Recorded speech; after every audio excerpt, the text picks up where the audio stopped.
ბატონო თორნიკე, თქვენ საგანგაშო რამ ბრძანეთ, თქვენ თქვით, რომ ჩაუვარდა ხელისუფლებას ოპერაცია, რომ ჩვენიანად გადაეცათ ოკუპანტის სახელმწიფოსთვის კოდორის ხეობაო. რას გულისხმობდით, რა ოპერაცია იყო? თქვენ თქვით, რომ ეს განზრახდებოდა? კი ბატონო, როგორც სახალხო დამცველმა განახორციელა ზარი, ხო შეეძლო რომ იქ ვიყავით, იქ ზარით მივიღეთ ინფორმაცია, რომ შემოსულიყო ერთი ადამიანი იქ დაკრძალვაზე, სადაც 80% ვიყავით ხეობის და ითქვა, რომ დაიცალეთ, რაღაცა არ ხდება ისეთი, არ არის ვითარება ჯანსაღი, შეგიძლიათ გახვიდეთ 2-3 დღით მაინც და მერე თუ დალაგდა დასტაბილურდა, ისევ შემოხვალთ. პირიქით გვეუბნებოდნენ, რომ არავით არ გასწო, ყველაფერი კარგად არის. კონტროლქვეშაა სიტუაცია, ჩვენ ვაკონტროლეთ, აბა რისთვის გვინდა ეს ყველაფერი აქ, რაც აქამდე ვაწყობდითო.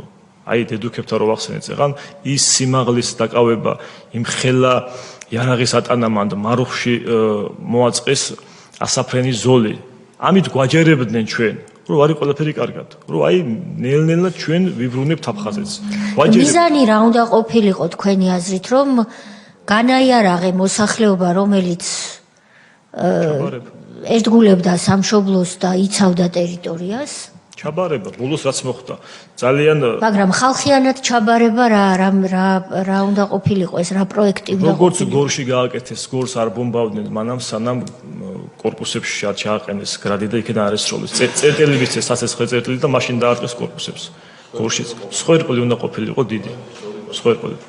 გორში არავინ არ ბომბავდა გორს, სანამ კორპუსებში არ შეიყვანეს გრადი, იქიდან ცეცხლი არ გახსნეს და მე ეხლა როცა იბომბება ის გრადი შახმატურად ურტყავს, ხან კორპუსს მოხდება, ხან სასესხე წერტილს. ეს იყო სხვა არაფერი. სხერყლი უნდა ყოფილიყო. თქვენ თვლით, რომ სააკაშვილის მიზანი იყო, რაც შეიძლება მეტი სხერყლი მშვიდობიან მოსახლეობაში. კი ბატონო და ალბათ ეხლა მე არ ვიცი რა მიზანი იყო, მაგრამ მე როგორც აქ კონცერტი გაიმართა, დაღუპული ბიჭები იქ იყვნენ, ჯერ კიდევ მიწას მიბარებულები არ იყვნენ და აქ კონცერტი იყო, ალბათ საკონცერტო იქნებოდა ჩვენი დაღუპვაც აქ.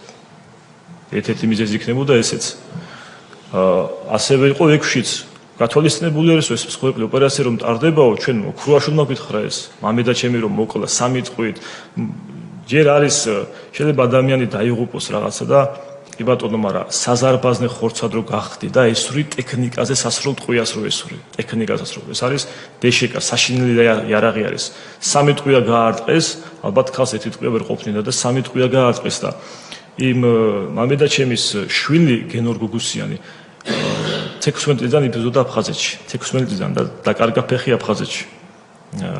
იმ ბატონებთან ერთად იყო და გმირი შვილის დედა საკუთარი სახლის კიბეებზე ჩასხრილეს და გითხრეს რომ ეს გათვალისწინებული არის ამ ხელ ოპერაციების დროს. თქვენ მადლობა გითხარით რომ 10 და 20 ესეთი ფაქტი არ მოხდა ვაქტორი. თქვენ სადაც მაშინ არველაძე იყო იმედზე რომ გამოვიდა კოდორის ხეობა სადაც მიწა უდგათ, ის მიწა უნდა დაიწვესო დღეს. ეს ვინ თქვა? არველაძე იყო მაშინ იმედი ის ვინც იყო გიორგი არველაძე 2006-ში რო იწყებოდა ოპერაცია შემოსვლა, მაშინ თქვა დილით გამოვიდა ტელევიზიით და თქვა, იქნება ჩანაწერი არქივში ყველა ვარიანტი, თქვა რომ კოდორის ხეობაში, სადაც მიწაზე ფეხი უდგათ კოდორის ხეობელებს, ის მიწა უნდა დაიწვოს დღეს. იყო ესეთი რაღაცა და არის და რაღაცა არ მახსოვს ის მართლა თუ ეგეთი გრამა ამოსაღებია. კი ბატონო, არის ამოსაღება ის იმედზე იყო ეს. კი. კი ბატონო, თუ არ გვახსოვს ჩვენ კოდორის ხეობელებს ყველაფერი სამწუხაროდ ისეთი რაღაცები ხდებოდა რომ ვერ დავივიწყებთ, თორემ კარგია რომ დაგვავიწყდეს, მაგრამ ვერ ვივიწყებთ.